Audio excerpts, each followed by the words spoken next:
C'est le chasseur le plus cher et le plus imparable de la planète. Mais la vie du F-35 n'a pas commencé ainsi. Né comme un avion polyvalent et douté par beaucoup, il a affronté des années de défis avant de devenir le chasseur clé de l'Amérique. Aujourd'hui, c'est le chasseur qui garantit que les forces américaines peuvent frapper n'importe où, n'importe quand. Mais comment en est-il arrivé là? Dans cet épisode de The Infographic Show, nous voyons comment le F-35 est devenu l'atout majeur de la puissance aérienne occidentale. L'histoire débute au début des années 1990, lorsque le Pentagone lance un de ses programmes d'aéronefs les plus ambitieux. L'objectif était de créer un avion avec 3 variantes, capable de remplacer aussi bien les F-16 de l'armée de l'air, les Fighter Attack 18 de la marine que les attaques verticales 8B Harrier à décollage vertical du corps des Marines. Le programme Joint Strike Fighter, comme il a été appelé, devait révolutionner l'aviation militaire en alliant accessibilité financière et technologie de pointe. Et cela donnerait aux forces américaines un avantage insurmontable. Les origines de ce programme remontent en réalité aux années 1980 issues de plusieurs projets qui se chevauchaient, chacun visant à résoudre différentes parties du casse-tête de la puissance aérienne. L'Agence pour les projets de recherche avancée de défense développait la technologie décollage court et atterrissage vertical, décollage court et atterrissage vertical depuis 1983. Il voulait remplacer les Harrier par un avion pouvant décoller verticalement depuis de petits navires ou zones improvisées. L'armée de l'air réclamait un chasseur d'attaque nouvelle génération pour percer des défenses aériennes ennemies, toujours plus sophistiquées. Et la marine, elle voulait un nouvel avion embarqué capable de projeter la puissance depuis des bases flottantes partout dans le monde. Puis l'effondrement de l'Union soviétique a probablement éliminé l'un des plus grands ennemis idéologiques de l'Amérique. Suite à la dissolution de l'Union, le département de la défense des États-Unis a réduit les dépenses de défense, fusionnant ainsi les 3 projets en un, le programme commun de technologie de frappe avancée. La durée de vie du F-16 a été prolongée en abaissant ses exigences opérationnelles. Il n'était plus nécessaire de patrouiller contre les soviétiques. Cela a réorienté le développement du F-35, passant d'un simple remplacement à un appareil complémentaire des avions de combat rapprochés. Et c'est de ce programme que sont nées les 3 variantes de l'appareil. Le F-35, un chasseur à décollage conventionnel, est conçu pour l'armée de l'air et l'utilisation sur bases aériennes. Le F-35B aurait des capacités d'atterrissage vertical pour les Marines. Cela permettrait des opérations depuis des navires amphibies et des bases avancées sans piste d'atterrissage. Le F-35C serait adapté aux opérations sur porte-avions avec la marine. Il aurait de plus grandes ailes et un train d'atterrissage renforcé pour catapultage et appontage. En 1997, Boeing et Lockheed Martin ont été choisis pour la phase de démonstration du concept avec leurs X-32 et X-35. Lockheed Martin a été déclaré vainqueur le 26 octobre 2001. Leur X-35 a montré de meilleures performances, moins de risques et plus de potentiel de développement. L'appareil a été nommé F-35, brisant la séquence habituelle de numérotation. Il aurait dû s'appeler le F-24, le F-24.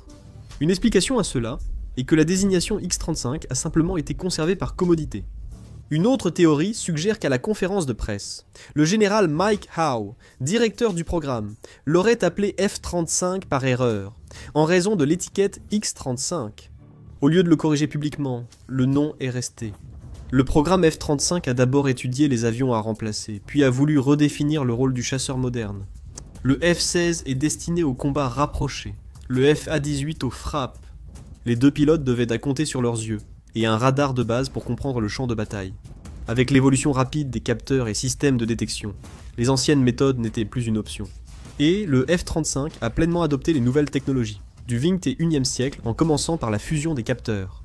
Le F-35 regroupe toutes les données en une seule image claire, évitant aux pilotes d'interpréter plusieurs écrans séparés. Un pilote voyait instantanément la position, le type, la menace des avions ennemis, et la meilleure façon d'agir ou d'esquiver. Cette fusion de capteurs allait devenir l'atout secret du F-35. Le système collecte les données du radar AN/APG 81, capable de suivre plusieurs cibles à plus de 100 000 nautiques. Il utilise aussi des capteurs infrarouges détectant la chaleur d'avions, missiles et véhicules, même dans l'obscurité ou sous les nuages. Des systèmes de guerre électronique avancés détectent radars et communications ennemies, offrant aux pilotes une vision globale des menaces. Mais ces informations ne concernaient pas qu'un avion. Les liaisons de données avancées partageaient cette vision complète avec d'autres F-35 formant une force en réseau, où chaque avion surveillait le champ de bataille. C'était l'Internet des avions, transformant la gestion des opérations aériennes en temps réel. La suite de capteurs était associée à des capacités de furtivité avancées pour faire de l'avion un véritable œil dans le ciel. Contrairement aux avions furtifs optimisés pour des rôles précis, le F-35 a été conçu comme une plateforme polyvalente. Cela signifiait faire certains compromis, comme abaisser le fuselage et ajouter plus de soutes à armes, plutôt que de conserver les surfaces élégantes prévues sur le prototype X-35. Les angles vifs réduisant toujours la section efficace radar. On peut dire que le F-35 n'est pas vraiment un chasseur furtif, mais il dispose tout de même d'une protection suffisante pour transporter une charge complète de missiles et de bombes. Mais le projet d'un avion polyvalent allait devenir incontrôlable, surtout en ce qui concerne le budget. Ce programme, initialement estimé à 233 milliards de dollars, a vite dépassé le budget. En 2010, le Pentagone a annoncé que le programme F-35 dépassait de plus de 50% ses coûts les prévus, atteignant 485 milliards de dollars. Le coût total a explosé, dépassant 17 000 milliards de dollars, faisant de ce programme d'armement le plus cher de l'histoire.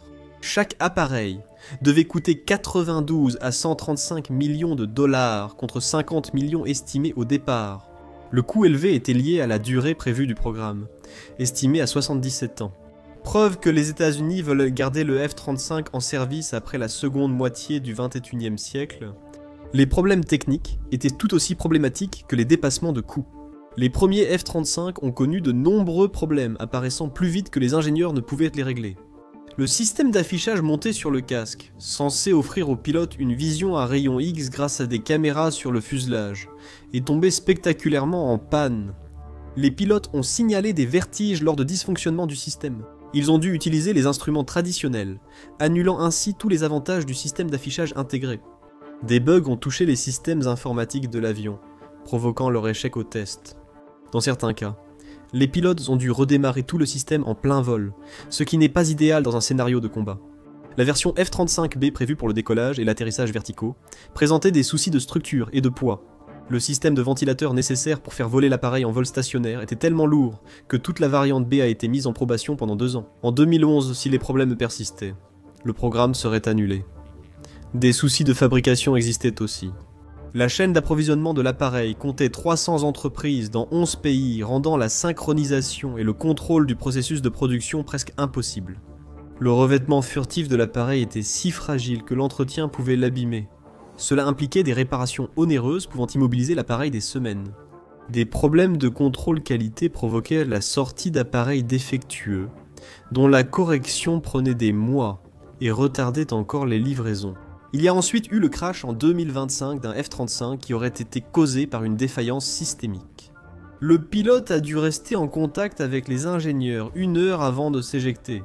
Le véritable tournant est survenu au milieu des années 2010, lorsque des années de tests et de perfectionnement ont commencé à porter leurs fruits, et cela allait remodeler la stratégie militaire américaine. Le F-35A a atteint sa capacité opérationnelle initiale avec le 34e escadron de chasse de l'États-Unis Air Force à Hill en août 2016. Pour la première fois, l'appareil était considéré comme prêt pour des opérations de combat, même s'il n'était pas encore totalement à la hauteur de ses ambitions initiales. En 2017, le F-35 a vraiment montré son potentiel. C'était lors de son premier exercice Red Flag, le principal entraînement de combat aérien de l'États-Unis Air Force à la base de Nellis, Nevada. Red Flag était conçu pour se rapprocher le plus possible d'un véritable combat, avec des systèmes avancés de missiles solaires, du brouillage électronique et des avions ennemis agressifs, pilotés par les meilleurs pilotes mondiaux. Les résultats ont été spectaculaires. Les F-35A ont atteint un ratio de victoire de 15, pour un bien que ce chiffre ait ensuite été confirmé par les dirigeants de l'armée de l'air à 20 pour un bain. Cela signifie que pour chaque F-35 abattu lors de l'exercice, il a détruit 20 avions ennemis.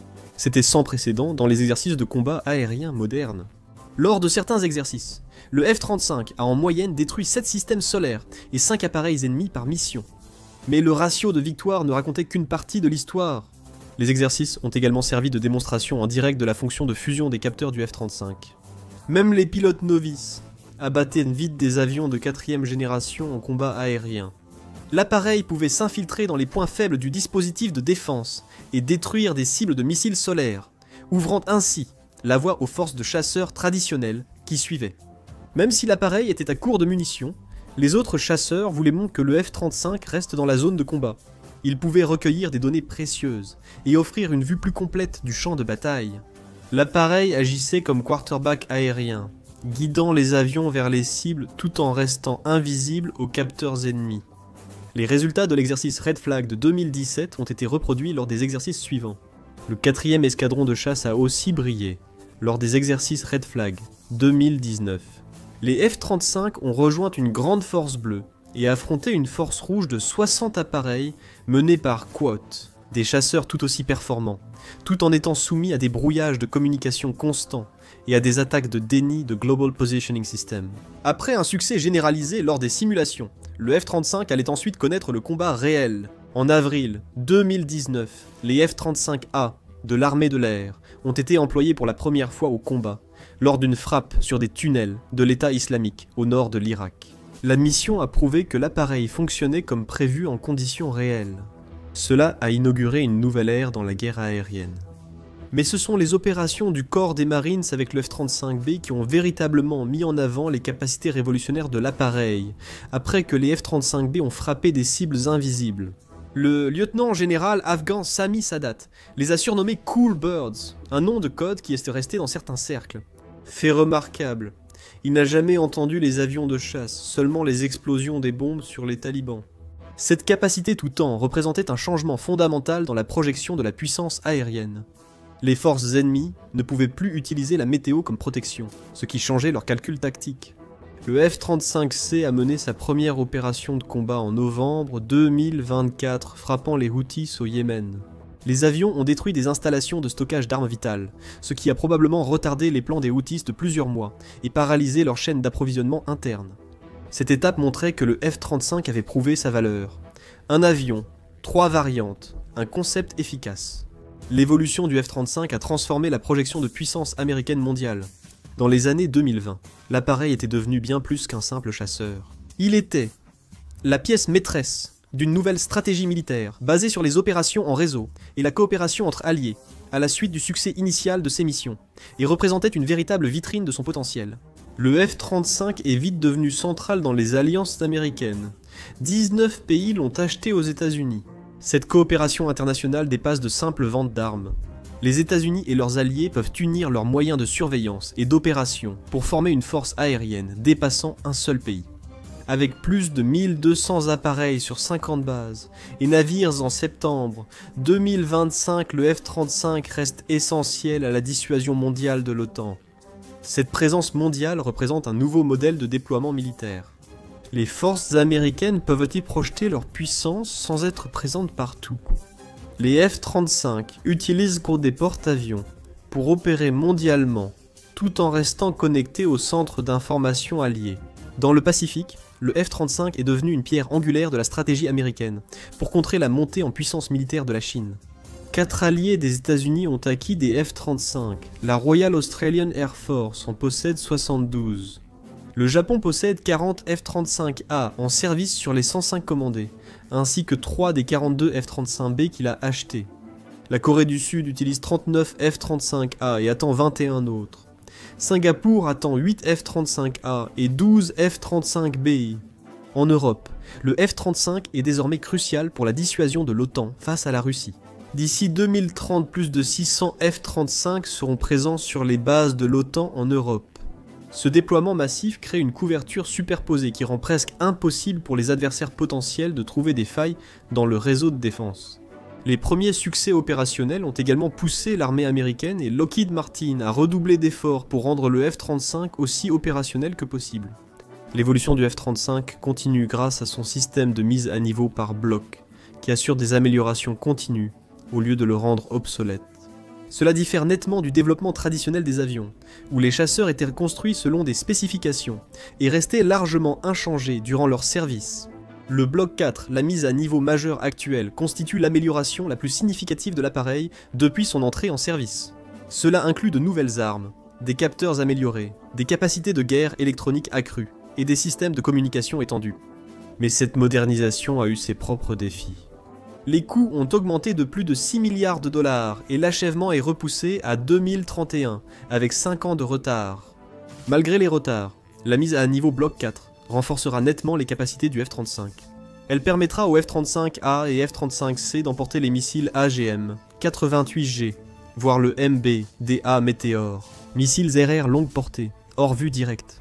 Les premiers neutraliseront efficacement les défenses anti-aériennes, basées sur radar, comme les modèles construits par la Russie au fil des ans. Pendant ce temps, les seconds devraient améliorer les capacités pseudo-combat rapprochées de l'appareil, en augmentant sa portée d'engagement. La Norvège et l'Australie financent également l'adaptation du missile Naval Strike Missile, pour le F-35, appelé Joint Strike Missile. 2 missiles sont transportés en interne, 4 autres en externe. Plus important encore, des missiles hypersoniques et des armes à énergie dirigée, comme les lasers solides, sont envisagés comme amélioration future. En 2024, Lockheed Martin a présenté le missile hypersonique Mako, transportable en interne dans les F-35A et C et en externe sur le B. Cette avancée accroît la létalité et l'impact stratégique de l'appareil. L'ajout du F-35 aux forces armées américaines et alliées a permis de nouveaux concepts opérationnels qui étaient impossibles avec les générations précédentes d'avions. Le corps des Marines a mis en place les opérations Short Takeoff and Vertical Landing distribuées. Les F-35B sont basés temporairement en territoire allié et se déplacent toutes les 24 à 48 heures pour éviter le ciblage ennemi. Cette stratégie permet au F-35B de réagir vite grâce à des points avancés mobiles soutenus par des KC-130 et MV-22 Osprey pour maintenir les avions armés et engagés au combat. Désormais, les États-Unis projettent leur puissance différemment dans des environnements contestés. Au lieu d'utiliser de grandes bases aériennes vulnérables, leurs forces peuvent se répartir sur de nombreuses petites bases temporaires. Ils n'ont même pas besoin de pistes complètes, ce qui les rend presque indétectables ou impossibles à cibler avant de bouger. Cela est encore amélioré par le fait que le F-35 dispose d'un rayon d'action plus efficace que n'importe quel chasseur précédent. En Alaska, la 354e escadre de chasse d'Ailson utilise des F-35A capables d'atteindre tout l'hémisphère nord en une mission. Cela a créé la plus grande concentration mondiale d'avions de combat avancés, lorsqu'ils sont combinés avec les F-22 à la base commune Elmendorf-Richardson. Ce positionnement est d'autant plus important avec l'ouverture des routes arctiques et la concurrence régionale accrue. L'attention accrue portée à la région signifie que la Russie et la Chine ont désormais davantage d'intérêt à renforcer leur présence militaire à travers l'Arctique. L'ouverture potentielle d'une nouvelle route maritime arctique est particulièrement remarquable. L'amincissement de la calotte glaciaire permet aux brise-glaces de traverser directement le pôle Nord, rendant ce trajet 20% plus rapide que la route maritime du Nord. C'est crucial pour les pays près de l'Arctique. La route maritime du Nord est déjà 40% plus courte que le canal de Suez, la route traditionnelle entre le Japon et les Pays-Bas. La voile est aussi indépendante du canal de Suez, étroit et réglementé, et du détroit de Malacca. Le premier est particulièrement dangereux en raison des attaques de piraterie des Houthis en mer Rouge, tandis que le second voit passer environ 25% de tout le transport maritime.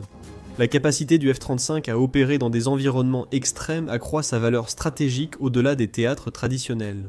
Les capacités tout temps de l'appareil assurent aux forces américaines un avantage en toutes circonstances. Et le F-35 est destiné à devenir une composante de la triade nucléaire américaine, afin de consolider pleinement son potentiel en tant qu'outil de dissuasion mondiale. En septembre 2022, le Centre des armes nucléaires de l'armée de l'air a accordé au F-35 sa première certification de conception nucléaire.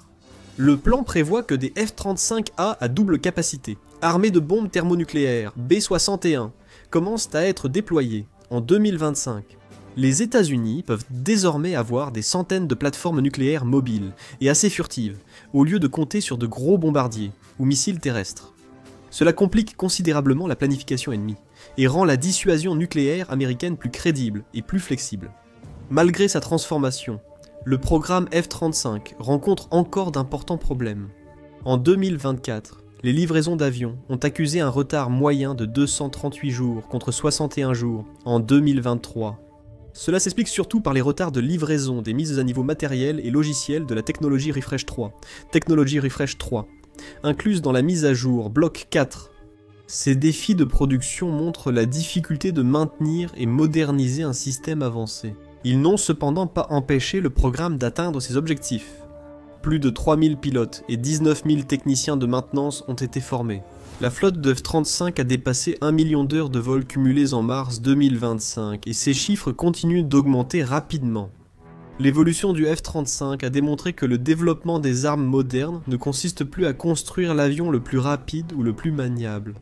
Il s'agit de créer des plateformes capables de recueillir, traiter et partager l'information plus rapidement que l'ennemi ne peut réagir. Malgré ces difficultés et surcoûts, le F-35 a sans doute réussi dans cette mission. Cet avion a radicalement modifié le calcul de la puissance militaire. Des simulations récentes montrent que le F-35 fait partie des rares chasseurs pouvant aider les F-35 à contrer une invasion chinoise de Taïwan. Le F-35 est aussi un outil diplomatique, unissant les alliés par un investissement commun dans la sécurité menée par les États-Unis. Il modernise les flottes partenaires, assure que les forces de l'OTAN combattent ensemble et offre à chaque région une réponse adaptée à ces menaces. Même avec des chasseurs de 6ème génération comme le F-47 en développement, l'influence du F-35 sur l'aviation militaire durera des décennies. Son évolution continue. Chaque mise à jour, logiciel et amélioration, renforçant son rôle central dans la puissance aérienne américaine. Des débuts difficiles à son rôle clé dans les forces aériennes alliées, le F-35 a montré que l'innovation, bien que coûteuse, peut transformer le monde lorsqu'elle réussit. Le F-35 a beaucoup évolué au fil des ans, mais une histoire a surpris tout le monde. Regardez comment un chasseur F-35 a disparu pour percer le mystère de sa disparition, ou cliquez plutôt sur cette vidéo.